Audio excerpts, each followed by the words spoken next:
नमस्कार दोस्तों, शिल्पश्री क्लासेस में आपका स्वागत है।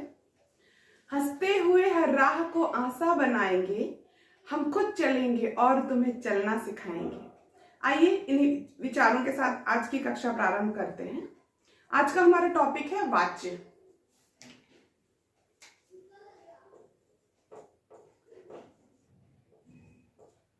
वाच्य का अर्थ है कथन। अंग्रेजी में जिसे आप वॉइस कहते हैं।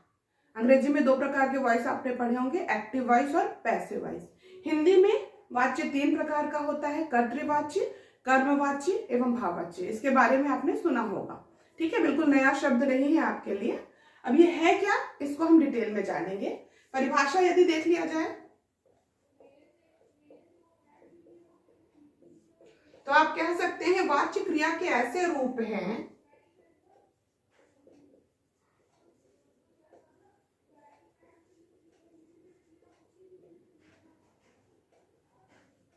जिससे पता चलता है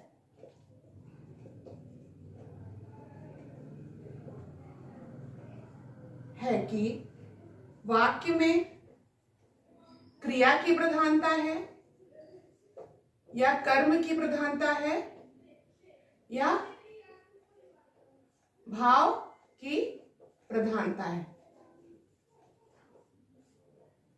ठीक है, वाच्य क्रिया के ऐसे रूप यानी क्रिया के ही रूप है वाच्य, जिनसे पता चलता है कि वाक्य में क्रिया की प्रधानता है, कर्म की प्रधानता है या भाव की प्रधानता है। आप दूसरे शब्दों में कह सकते हैं कि जब क्रिया, वाक्य में कर्ता की प्रधानता यहाँ पे होगा, क्रिया की नहीं। ठीक है, जब क्रिया कर्ता के अनुसार लगती है या कर्म के अनुसार लगती है या भाव के अनुसार लगती है। ठीक है, 3 रूप से क्रिया का प्रयोग होता है। पहला कर्ता के अनुसार, उसका लिंग वचन कारक बदलता है। दूसरा कर्म के अनुसार और तीसरा भाव के अनुसार। इस प्रकार जो वाच्य है वो 3 प्रकार के हो गए। कौन कौन से? कर्तृवाच्य, कर्मवाच्य और भाववाच्य। ठीक है, एक ही उदाहरण से हम तीनों को समझेंगे। जैसे हमने कहा राम पुस्तक पढ़ता है। ठीक है, तो राम पुस्तक पढ़ने का काम कर रहा है। ठीक है, तो राम के अनुसार ये क्रिया लगी, राम पुस्तक पढ़ता है। दूसरा हो गया, तो ये कर्तृवाच्य का उदाहरण हो गया। ठीक है, दूसरा उदाहरण हम देखेंगे, इसी राम के द्वारा पुस्तक पढ़ी जाती है। तो यहाँ पे पुस्तक के अनुसार ये क्रिया लगी। पुस्तक स्त्रीलिंग है, एक वचन है, पढ़ी जाती है, क्रिया लगी। ठीक है, फिर राम के द्वारा हंसा जाता है।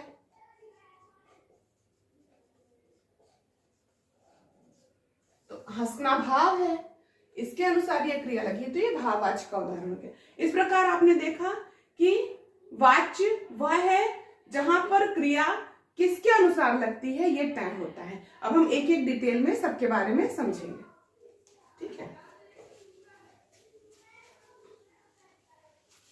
आसान टॉपिक है, बहुत कठिन नहीं है, लेकिन समझने की बात है।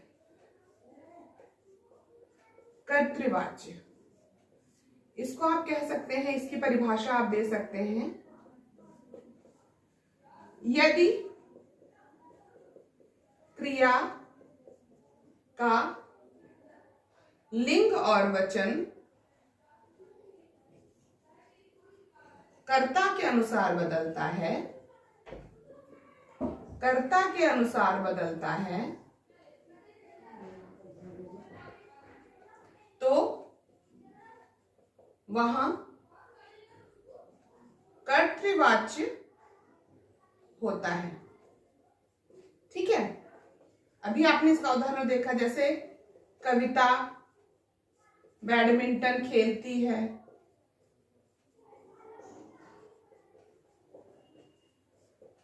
ठीक है, और भी उदाहरण आप देख सकते हैं, लड़के क्रिकेट खेलते हैं।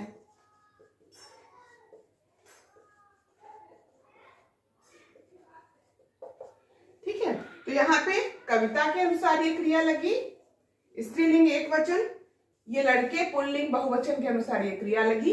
तो कर्ता के अनुसार जब क्रिया का प्रयोग होता है तो वह कर्तृवाच्य का उदाहरण होता है। यहाँ पर एक बहुत ही ध्यान देने योग्य बात यह है कि कर्तृवाच्य में सदैव क्रिया कैसी होगी?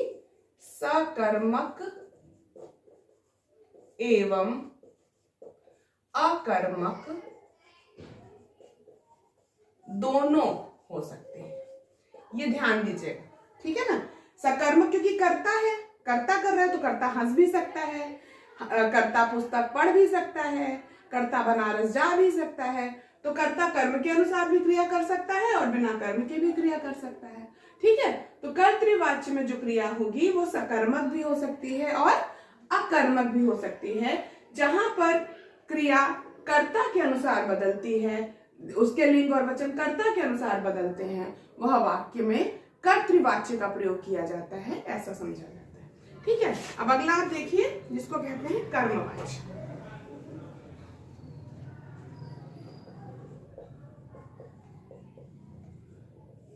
उसी प्रकार आप समझ सकते हैं जैसे कर्तृवाच्य को आपने समझा, जिस वाक्य में क्रिया का लिंग एवं वचन किसके अनुसार बदलता है? कर्म के अनुसार बदलता है। ठीक है, कर्म के अनुसार बदलता है, अनुसार बदल जाता है, वहां पे कर्मवाच्य होता है। उदाहरण देखिए, राहुल द्वारा किताब पढ़ी जाती है, पढ़ी जाती है। यहाँ पे द्वारा से ये सारे लगते हैं बीच में बदलने के लिए। तो यहाँ पे क्रिया किसके अनुसार लगी है? किताब के अनुसार। राहुल तो पुल्लिंग है, किताब स्त्रीलिंग है, तो क्रिया स्त्रीलिंग की लगी, एक वचन की लगी। ठीक है ना, तो जब कर्म के अनुसार क्रिया लगेगी तो वहां पे कर्मवाच्य होगा। और एक उदाहरण आप देख लीजिए, सीता द्वारा खाना पकाया जाता है। ठीक है, अब सीता स्त्रीलिंग है लेकिन खाना पुल्लिंग है, तो पकाया जाता है ये पुल्लिंग, क्रिया कर्म के अनुसार लगी, तो ये कर्मवाच्य का उदाहरण हो गया। यहां पे ध्यान देने योग्य बात यह है कि कर्मवाच्य में क्रिया सदैव क्या होगी? सकर्मक होगी, क्योंकि कर्म नहीं होगा तो कर्मवाच्य नहीं बनेगा। तो यहाँ पे क्रिया सदैव सकर्मक होगी। वहां पे कर्म कभी कभी लुप्त भी होता है, जैसे सीता पढ़ रही है, तो यहाँ पे आप कहेंगे कि तो भाववाच्य है, नहीं, वहां पे कर्मवाच्य का ही वो उदाहरण है, क्योंकि कुछ तो पढ़ेगी वो, कुछ तो उसे ऑब्जेक्ट चाहिए, उस पढ़ने की क्रिया को कोई ना कोई कर्म की अपेक्षा है, आवश्यकता है उस पढ़ने की क्रिया को। भले ही वहां कर्म लुप्त है, कर्म दिखाई नहीं दे रहा है, लेकिन वो क्रिया सकर्मक है, इसलिए वो कर्मवाच्य का उदाहरण है, ऐसा माना जाएगा। ये बहुत सारे लोग ऐसी गलती कर देते हैं, जहां पे कर्म दिखाई नहीं देता वहां पे भाववाच्य लगा देते हैं, लेकिन ऐसा नहीं होता। यदि क्रिया आपकी सकर्मक है तो वो कर्मवाच्य का उदाहरण है, क्रिया अकर्मक है तो वो भाववाच्य का उदाहरण है। ये सावधानी आप हमेशा बरतिएगा। ठीक है, अगले पर हम आ जाते हैं भाववाच्य।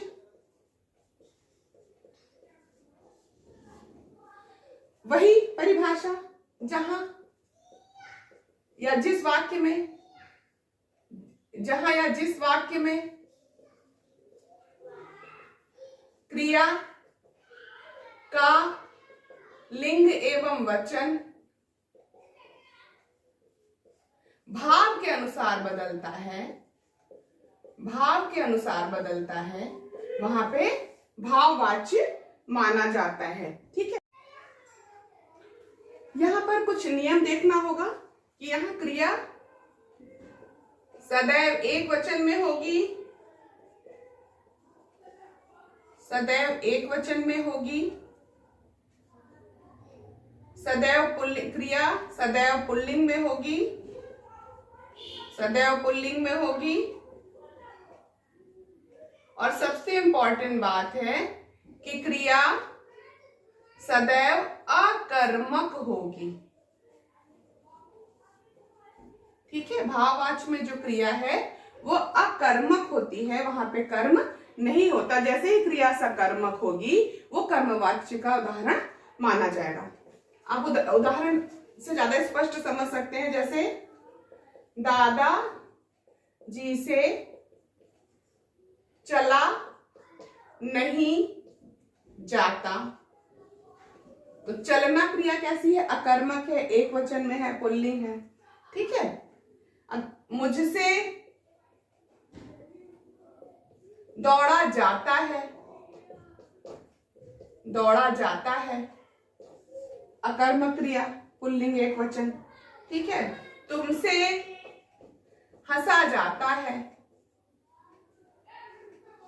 हंसा जाता है। ठीक है ना, अकर्मक क्रिया, पुल्लिंग एक वचन। इस तरीके से उदाहरण के द्वारा हमने भाववाच्य को भी इस प्रकार संक्षिप्त रूप से हम कह सकते हैं कि 3 प्रकार के वाच्य हैं, कर्तृवाच्य, कर्मवाच्य एवं भाववाच्य।